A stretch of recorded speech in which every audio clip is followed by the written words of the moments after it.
De 2023 para 2024, o Brasil caiu 21 posições no ranking mundial de fluência em inglês. Justamente num ano em que o ensino de língua estrangeira na educação básica brasileira virou um intenso debate entre embaixadas, entidades de educação e parlamentares, devido à reforma do ensino médio. A discussão sobre a obrigatoriedade ou não do idioma espanhol no currículo, por exemplo, fomentou uma disputa de narrativas no Congresso e também sobre a capacidade do Brasil em diversificar a oferta de línguas estrangeiras. Em agosto, o presidente Lula sancionou a reforma do ensino médio em que consta que apenas o inglês é língua obrigatória no ensino público, e o espanhol poderá ser oferecido conforme a disponibilidade dos sistemas de ensino. Uma discussão que englobou também embaixadas de países que já oferecem parcerias com escolas públicas para o ensino de língua estrangeira e que ajudaram a colonizar o Brasil, como Itália, Alemanha e França, além de países que falam espanhol, que argumentaram que o ensino da língua deve aproximar o país dos vizinhos de América Latina.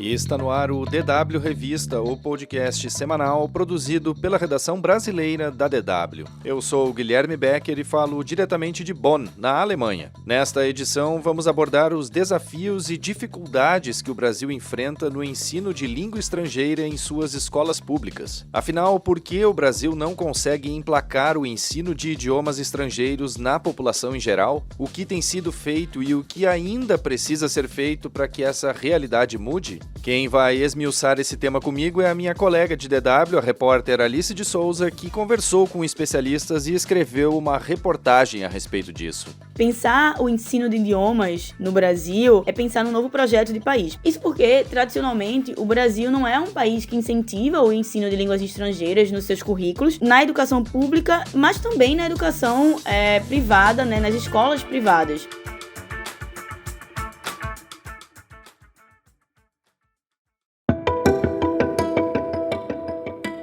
Tradicionalmente, o Brasil não é um país que investe o suficiente no ensino de línguas em seus currículos de educação pública. A média de aulas é de apenas 1 hora por semana e, por isso, a maioria das pessoas que dominam um segundo idioma só consegue isso por meio de cursos privados, que costumam ser bastante caros para a população em geral. Basta ver que, como eu disse na introdução deste episódio, o país caiu 21 posições no ranking mundial de fluência em inglês. Agora, de 116 países, o Brasil figura quase no fim da tabela, na posição 81. Se pegarmos outro ranking, o de proficiência, o resultado também é ruim, com o Brasil tendo uma nota considerada baixa e atrás de vizinhos como Uruguai, Argentina, Chile, Peru e Bolívia. Quem lidera esse ranking, o de proficiência no caso, é a Holanda, seguida por Singapura, Áustria, Dinamarca, Noruega e Suécia. Questões de políticas públicas, desvalorização da docência, falta de infraestrutura nas escolas e nas universidades são fatores que tornam a formação de novos professores em línguas estrangeiras e a expansão desse ensino complexa no país. E por isso, Alice, a primeira pergunta bem objetiva que eu queria te fazer é: de que forma o Brasil pode melhorar a sua capacidade de ensino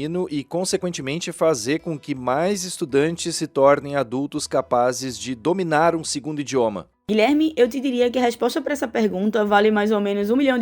Pensar o ensino de idiomas no Brasil é pensar num novo projeto de país. Pelo menos foi isso, né, que o professor Rafael Vetromilli Castro, da Universidade Federal de Pelotas, me disse quando eu conversei com ele para essa pauta. Isso porque, tradicionalmente, o Brasil não é um país que incentiva o ensino de línguas estrangeiras nos seus currículos, na educação pública, mas também na educação privada, né, nas escolas privadas. O acesso a uma formação mais aprofundada, numa segunda ou terceira língua, que permite o que a gente chama de fluência, né? Isso fica restrito a quem pode pagar por esses cursos privados, né? Por cursos que vão além da carga horária escolar. E eu acho que a melhor resposta, assim, é que o Brasil precisa, de maneira geral, repensar a importância que ele dá para o ensino das línguas na formação básica dos alunos brasileiros. É preciso que a gente tenha mais professores qualificados no ensino de múltiplas línguas, não só português, inglês e espanhol, para que a gente tenha alunos mais interessados, né, nessas línguas, mas é preciso também dar infraestrutura, material, é preciso ampliar a carga horária de aula, né, sobretudo nas escolas públicas, e é preciso também pensar em atrair os docentes ou atrair as pessoas para a docência, né, para o ensino dessas línguas.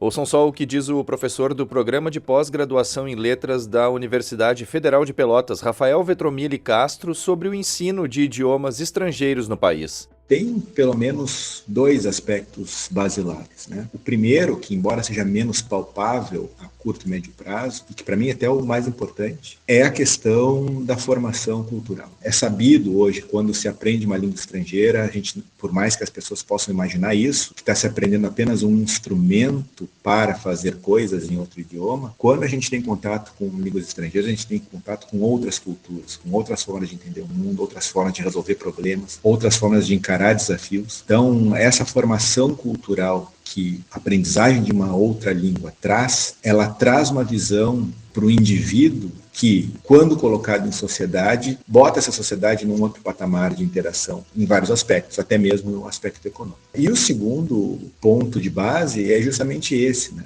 Uma sociedade apta a interagir com outras sociedades em outros idiomas é uma sociedade que está dentro da ciranda econômica mundial. Então, uma das bases para a obrigatoriedade das línguas estrangeiras é, no fim das contas, um projeto de país, do ponto de vista de formação cultural e social, e também do ponto de vista econômico e desenvolvimentista, né? Se as pessoas que saem do ensino médio, indo ou não para a universidade, elas dominando uma língua estrangeira em nível intermediário, que seja, elas estão em outro ponto de interação comercial e econômica com outros países, né? Essa formação em língua estrangeira, ela deveria ter a sua obrigatoriedade baseada nisso, no projeto de país que a gente quer ter, considerando as aspirações e o potencial que o país tem na comunidade mundial, né? Alice, e como é que anda a questão da formação dos profissionais de idiomas no Brasil? E eu te pergunto isso porque é sabido que muitas instituições não têm até hoje professores de língua estrangeira formados em letras, por exemplo. Pois é, Guilherme. Por incrível que pareça, ainda tem muita gente dando aula de idiomas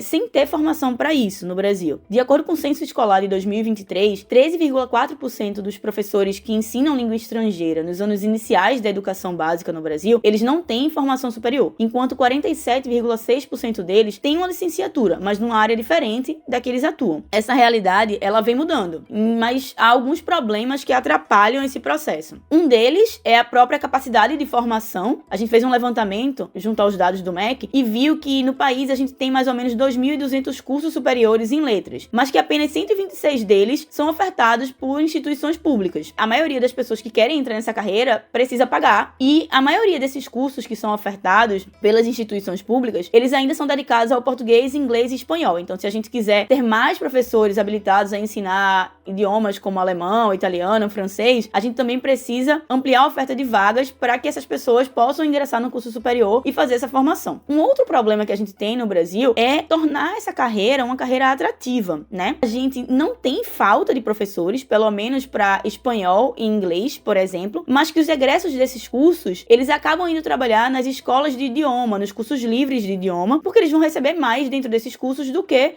trabalhando numa escola pública ou até mesmo numa escola privada regular. Uma outra questão é que a formação ela é de qualidade, mas esses profissionais que estão qualificados, eles não chegam à maioria da população, porque eles acabam indo justamente para esses cursos livres, cursos privados. E aí, enfim, existem algumas soluções que a gente pode dar, né, que a gente pode enxergar para esse problema. Que é justamente atacar essa questão da oferta de vagas, então ampliar a oferta de vagas nos cursos superiores de letras. 2, é tornar essa docência mais atrativa, para que mais pessoas queiram se formar para ensinar idiomas no Brasil, mas também tem uma coisa de olhar para o currículo que é ofertado. A gente precisa ter mais carga horária dentro das salas de aula para os alunos, para que eles vejam o desenvolvimento das competências e para que as próprias famílias vejam que eles estão de fato aprendendo um novo idioma e possam permitir que eles continuem fazendo esse idioma. O que acontece muitas vezes dentro das escolas é que os alunos têm 45 minutos, 1h30 de aula por semana, e isso é muito pouco, segundo as nossas fontes, para permitir um desenvolvimento adequado das competências em um novo idioma. Alice, agora conta pra gente como é que foi essa rusga entre embaixadas com o poder público. Essa questão das embaixadas, eu te diria que foi um verdadeiro cabo de guerra contra e a favor do espanhol. Isso porque a gente estava dentro de um contexto, né, de revisão das políticas políticas vigentes para o ensino médio. Existe um projeto de lei em discussão na Câmara dos Deputados e representantes de pelo menos 10 embaixadas de países que falam a língua espanhola, assim como representantes diplomáticos de países que não falam a língua espanhola,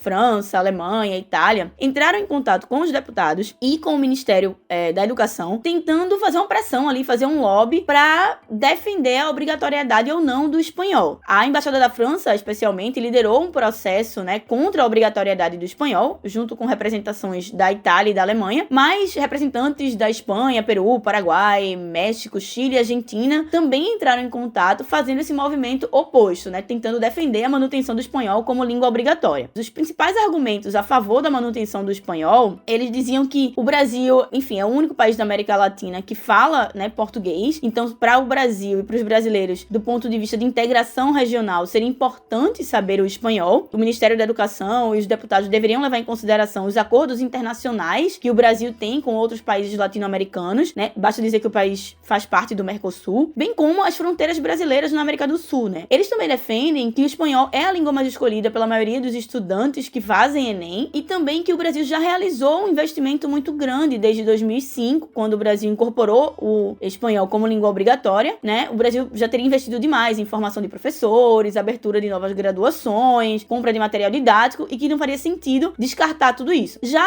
quem é contra defende que sem a possibilidade, né, que sem a obrigatoriedade do espanhol, haveria possibilidade de ofertar outros idiomas caso as escolas quisessem ou houvesse uma determinação estadual ou municipal. Eu conversei com o deputado federal Mendonça Filho, que também era o relator do projeto da reforma do novo ensino médio, e ele falou que, para ele, se você inclui o espanhol, você acaba criando mais dificuldade para que o aluno possa ter um domínio do próprio português, já que os índices de aprendizagem do português permanecem baixos no Brasil, né, no final, né, da educação básica, e que se houvesse espaço para uma segunda língua, comunidades formadas por pessoas que migraram da Europa para o Brasil no século XX, como italianos, alemães, ucranianos, poloneses, e seus descendentes poderiam escolher essas línguas dos seus antepassados como a língua que eles querem aprender como um segundo idioma obrigatório no ensino médio. Então, esses eram os argumentos que estavam rolando ali naquela época, onde essa discussão ganhou corpo. Antes de seguir com esse episódio, eu queria lembrar que o DW Revista pode ser acessado por meio de plataformas como o Spotify, onde basta procurar pela playlist DW Revista. Além disso, tem o Deezer, iTunes, Google Home e Alexa. Em tablets ou celulares, é só baixar o aplicativo Google Assistente para Android ou iOS. Alice, então, baseado nisso que você citou há pouco, na possibilidade de escolha de um segundo ou terceiro idioma, eu te pergunto se não seria possível justamente subdividir o ensino linguístico obrigatório em diferentes línguas. Isso porque, como a gente viu, tem lugares onde se busca mais o alemão ou o italiano e outros onde o francês ou o espanhol tem maior preferência, com o inglês no meio disso tudo, claro. E eu pergunto isso porque já há projetos de embaixadas que fomentam o ensino de idiomas estrangeiros em diferentes regiões do país. A gente precisa entender, né, que, por exemplo, algumas fontes que a gente conversou, como o professor Alan Ricardo Costa, da Universidade Federal de Roraima, elas defendem que algumas línguas nem sequer deveriam ser consideradas estrangeiras no Brasil, devido a essa multiplicidade de pessoas de diferentes ascendências vivendo no país. No Brasil, a gente já tem algumas iniciativas para quem tem interesses em outros idiomas que não o inglês ou o espanhol, né? As próprias embaixadas, como a da França, elas têm parcerias com secretarias de educação para ensino do francês, né? A gente conversou também com o pessoal do Goethe Institute e eles falam que eles têm parceria para ensino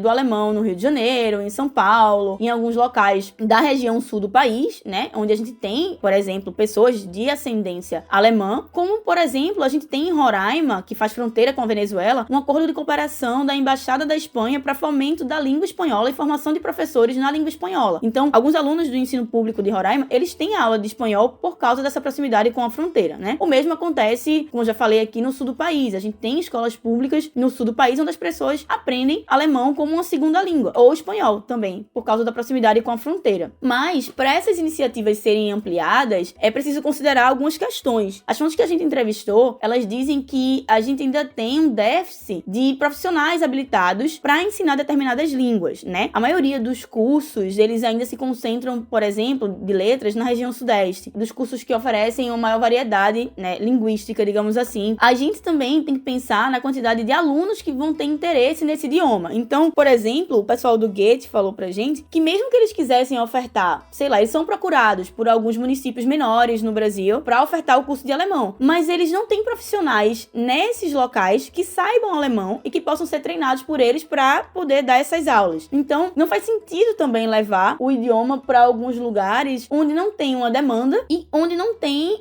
uma oferta de profissionais qualificados para dar essa formação, né? Então, é preciso resolver essas questões de base para depois pensar numa divisão, em ofertar um segundo idioma obrigatório de acordo com as variedades regionais do país. E assim, a gente também precisa pensar que é difícil levar um terceiro idioma estrangeiro para lugares onde a gente mal tem professores de português, inglês e espanhol. Existem alguns lugares no Brasil onde a gente também tem, né, um déficit de professores de inglês, por exemplo. E isso precisaria ser sanado antes de a gente pensar num terceiro idioma.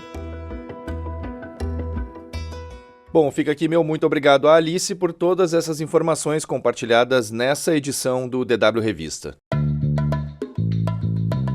A edição desta semana do DW Revista, que é uma produção da DW em Bonn, na Alemanha, fica por aqui. Mais conteúdos você encontra no nosso site dw.com/Brasil e também no canal da DW Brasil no YouTube. A produção, a apresentação e edição técnica do DW Revista são minhas, Guilherme Becker. A revisão final é da Érica Cocai e a coordenação é do Rafael Plezan. O DW Revista volta na sexta-feira que vem. Obrigado por acompanhar a gente e um bom final de semana.